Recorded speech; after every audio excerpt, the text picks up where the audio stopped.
Defence expert क्या कह रहे हैं इन हालात को लेकर? क्या ट्रंप ये करवा पाएंगे? संभव है? जरा सुनिए। वास्तव में पहले कोशिश की जा रही है डोनाल्ड ट्रंप की कि युद्ध विराम किया जाए, सीज फायर किया जाए। एक बारी सीज फायर जब होगा वो ऑन दी एग्जिस्टिंग पोजीशंस पर होगा, उसके बाद में डायलॉग और डिस्कशन होगा जिसके माध्यम से कोई फाइनल सोल्यूशन निकलेगी।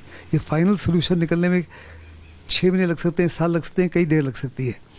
क्या वास्तव में रशिया यूक्रेन के सारे हिस्सों को छोड़ेगा? क्या यूक्रेन अपनी ज़मीन को देने के लिए तैयार होगा? ये सारे क्वेश्चन मार्क्स हैं। लेकिन सबसे पहले जैसे कि मोदी कह रहे हैं कि युद्ध विराम हो, उसके बाद डायलॉग और डिस्कशन के माध्यम से।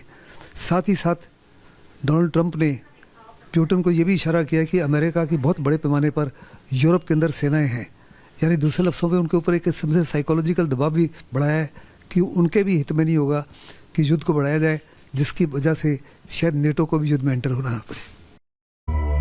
यानी बहुत से टर्म्स एंड कंडीशंस ऐसे हैं जिन पर अभी विचार करना होगा, जिन पर बात किए बिना शांति संभव नहीं है। वहीं बड़ी अपडेट इस वक्त आ रही है युद्ध क्षेत्र से, आपको बताऊं, जहां पर जेलेंस्की की तरफ से जो तथाकथित शांति का ऑफर दिया गया है ट्रंप की ओर से, उसे ठुकराने की बात सामने आ रही। जेलेंस्की ने ट्रंप का ऑफर ठुकरा दिया है और ट्रंप ये कह रहे हैं कि हम पुतिन के हाथ अपनी आजादी नहीं बेचेंगे। शांति ऑफर जेलेंस्की की तरफ से ठुकराया है।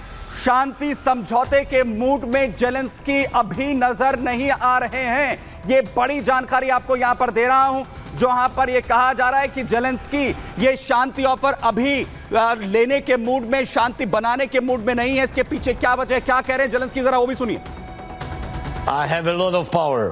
मेरे पास बहुत ताकत है जिससे मैं ताकतवर भी महसूस करता हूँ, और मेरे पास बहुत सारी ऊर्जा है। इसका मतलब यह नहीं है कि हम अपने जीवन के लिए लड़ना चाहते हैं, क्योंकि युद्ध हम में से सबसे अच्छे हमारे नायक महिलाओं, बच्चों को छीन लेता है, क्योंकि हम इस घटिया आतंकवादी पुतिन को अपनी आजादी देने के लिए तैयार नहीं हैं, और यही कारण है कि हम लड़ रहे हैं। Terrorist Putin. तो जेलेंस्की कह रहे हैं कि हम आखिरी दम तक जो है वो लड़ते रहेंगे, अपनी आजादी जो है वो जेलेंस्की कह रहे हैं कि पुतिन को नहीं बेचेंगे। इस पर बात करने के मेरे साथ यहाँ पर कर्नल टीपी त्यागी सर है। सर, सवाल ये है कि इन हालात में जेलेंस्की क्या मानेंगे या फिर नहीं मानेंगे, होगा क्या? रूस और यूक्रेन के बीच में युद्ध विराम कराने का जो प्रस्ताव डोनाल्ड ट्रंप का सामने आया है, उसमें शामिल है कि इन दोनों देशों के बीच में 80 मील का 80 माइल्स का एक बफर जोन क्रिएट कर दिया जाए। दूसरा, यूक्रेन को अगले 20 साल तक नेटो में शामिल नहीं होने दिया जाएगा। तीसरा, यूक्रेन को क्रीमिया के बारे में भूलना होगा। इतना ही नहीं, डोनाल्ड ट्रंप के एक सलाहकार ने तो यहाँ तक कहा है कि हम युद्ध रुकवाना चाहते हैं, हमारा काम यूक्रेन के हारे हुए हिस्से को वापस करवाना नहीं है।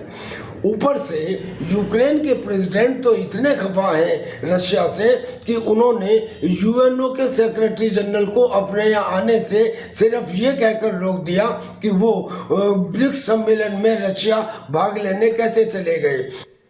बिल्कुल, और यही वो टर्म्स एंड कंडीशन है जिसे स्वीकार करना जो है वो जेलेंस्की के लिए मुश्किल होता हुआ नजर आ रहा है। बहुत शुक्रिया सर यहाँ पर। और वहीं एक और बड़ी अपडेट यहाँ पर बताऊं, जेलेंस्की ने अगर ऑफर यहाँ पर ठुकराया है तो वहीं जूनियर ट्रंप के बेटे बड़ा बयान देते हुए नजर आ रहे हैं, जिसमें जूनियर ट्रंप की तरफ से कहा गया है कि अगर अमेरिकी मदद बंद हो जाएगी, अगर अमेरिकी पैसा मिलना बंद हो जाएगा तो यूक्रेन को समझ आ जाएगा, यूक्रेन को यूएस मदद रोकी जा सकती है। और यह वही बात है जो इससे पहले ट्रंप भी दोहराते हुए नजर आए थे। और यह ट्वीट भी मैं आपको यहां पर जूनियर ट्रंप का दिखा रहा हूं, जिसे लेकर वो ये कह रहे हैं कि जो डोनाल्ड ट्रंप की अहमियत है वो यूक्रेन को समझ आएगी, उनकी अहमियत जो है वो समझ आ जाएगी अगर अमेरिका अपनी पैसे की मदद यहां पर रोक देगा, क्योंकि यह दावा किया जा रहा है और जेलेंस्की जो है वो इस वक्त समझौते के मूड में नहीं है। उन खबरों के सामने आने के बाद जब ये ट्रंप की तरफ से कोशिश कही जा रही है, वो पुतिन से बात कर रहे हैं, शांति यूक्रेन रूस जंग में आए, जिसका दावा इससे पहले किया गया था। और बड़ा बयान ये अमेरिका से इस वक्त यहां पर सामने आ रहा है। और वहीं दूसरी तरफ युद्ध क्षेत्र में रूस लगातार बड़े हमले यहां पर कर रहा है। शांति समझौता कराया गया है तो दूसरी तरफ रूसी सेना की तरफ से यूक्रेनी सेना पर बड़ा हमला किया गया है, बड़ा अटैक यूक्रेनी सेना पर किया गया है। उर्गन मल्टीपल रॉकेट लॉन्चर, जरा दिखाइए फुल फ्रेम वाली, फुल फ्रेम ये शॉट्स दिखाइए, जिनके जरिए उर्गन रॉकेट मल्टीपल सिस्टम है जिसे इस्तेमाल इस वक्त रूसी सेना कर रही है।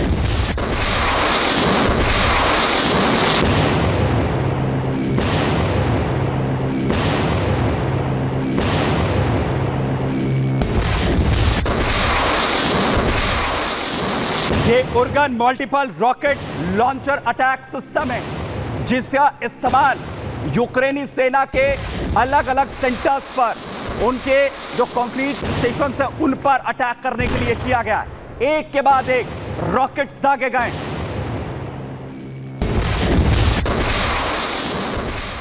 और दूसरी तरफ एक और बड़ा हमला यहां यूक्रेनी सेना पर किया गया है। कमांड सेंटर जो टेक्निकल बेस है उसे उड़ा दिया गया है। तरफ से बड़ी अपडेट आपको दे रहा हूं, यूक्रेनी सेना कमांड पोस्ट पर रूस की तरफ से बड़ा अटैक किया गया है। कमांड पोस्ट के परखच्चे यहां पर उड़ा दिए गए। खार्कोव में रूसी सेना ने इस अटैक को अंजाम दिया है। बेस सेंटर है जिसे उड़ाया गया है।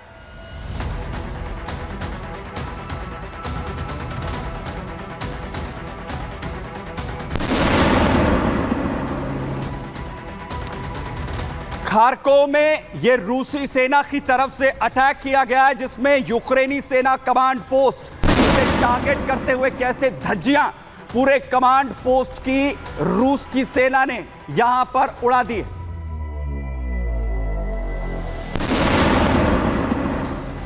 और दावा यह किया जा रहा है कि अपने खतरनाक हथियार इस्तेमाल लगातार यहां रूस की तरफ से किए जा रहे हैं। और बड़ा दावा यह, बड़ी अपडेट जिसमें रशियन ग्रोम इवन बॉम्ब जिसका इस्तेमाल कर रहा है रूस, यूक्रेन पर ग्रोम इवन बम का इस्तेमाल करने का दावा यहां पर किया जा रहा है। और ये देखिए जैसे अलग अलग जगहों पर लगातार ग्रोम इवन जो बम हैं वो एक के बाद एक बरस रहे हैं। फुल फ्रेम जरा दिखाइए, ग्रोम इवन बम जिसकी तस्वीर मैं आपको इस वक्त दिखा रहा हूं, और Su-35 फाइटर जेट्स जिसके जरिए इस्तेमाल रूस इन इवन बम का कर रहा है यूक्रेन के खिलाफ, जो दावा यहां पर किया जा रहा है।